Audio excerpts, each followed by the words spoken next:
33 नहीं 73 सड़कें हमने बनवाया है और उन 73 सड़कों में लगभग 13 ऐसे रास्ते हैं जो लगभग 30 साल 32 साल 20 साल 15 साल से बने नहीं थे।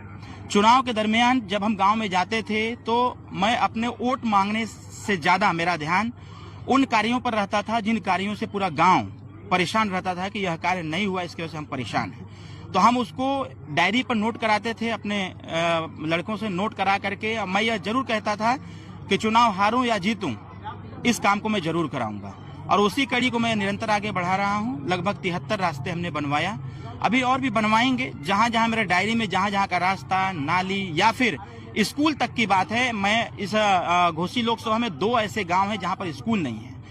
एक मुस्लिम बस्ती है, वहां स्कूल नहीं है, बच्चे पढ़ना चाहते हैं। उसका भी प्रपोजल हमने अभी लगभग 4 दिन पहले बेसिक शिक्षा मंत्री जी से मिला, एप्लीकेशन दिया। हमने कहा कि इन 2 गांवों में स्कूल की नितांत आवश्यकता, उनका बन जाएगा ना केस।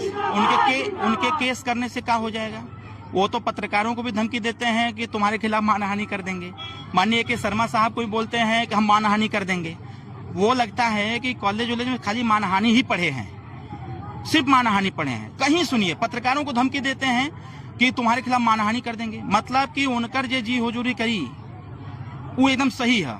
अब वही तो उनके भाई साहब कोई बा, एक नया मामला मेरे पास कल आया है, बोल दे रहा हूं। उनके कोई बड़े भाई साहब हैं, बड़े भाई साहब हमसे मदद की गुहार लगा रहे हैं। उनकी जमीन सांसद जी लूट रहे हैं, ऐसा उन्होंने मेरे को बताया है।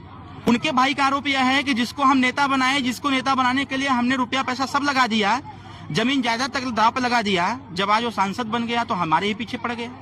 तो उनके भाई साहब से कल मुलाकात करेंगे, उनकी समस्या सुनेंगे और जहां तक होगा, अगर समस्या का समाधान करने लायक होगा तो मैं उनके माननीय सांसद साहब के भाई साहब के समस्या का समाधान भी करूंगा। वो माफी मांगे ना, हमको कौन जरूरत है माफी मांगने की? हमसे कौन सी जरूरत है माफी मांगने की? एक का दिन खुलासा किया, हालत खराब हो गई, फिर जो पे कर रहे थे बंद हो गया। मेरे मोबाइल में सारा डेटा अवेलेबल है और हमसे कहां कहां भेंट हुई है, कितने करोड़ की बात हुई है, सब मेरे पास अवेलेबल है। नाम जानता हूं कौन इमीडिएटर कर रहा था, कहां का है नाम बता दूंगा पूरा, कहां मीटिंग हुई ये भी बता दूंगा, हाउस नंबर बता दूंगा, कितने समय को मीटिंग हुई थी वो भी बता दूंगा, और जिस दिन मैं गया था उस दिन खाया क्या था यह भी बता दूंगा। इसलिए मैं उनको बस आगाह किया कि पिन ड्रॉप साइलेंस, अपना काम करिए। सांसद हैं, माननीय सांसद हैं, अपने लिमिट में रह करके काम करिए। जनता आपको मानहानि का मुकदमा ठोकने के लिए नहीं वोट दिया है, जनता ने आपको वोट दिया है घोसी लोकसभा का विकास करने के लिए, घोसी लोकसभा में रोजगार लाने के लिए, घोसी लोकसभा में जो दुर्व्यवस्था है उसको सही करने के लिए वोट दिया है। मानहानि का मुकदमा ठोकने के लिए नहीं लगाया है। पर नहीं है, हमारी सरकार प्रचंड बहुमत की सरकार बनाने पर है, इसीलिए पूरे उत्तर प्रदेश का दौरा कर रहा हूं। 83 सीटें हमारे जिम्मे हैं, उन 83 सीटों को जितवा करके भारतीय जनता पार्टी के पक्ष में दूंगा और एनडीए सरकार बनाऊंगा।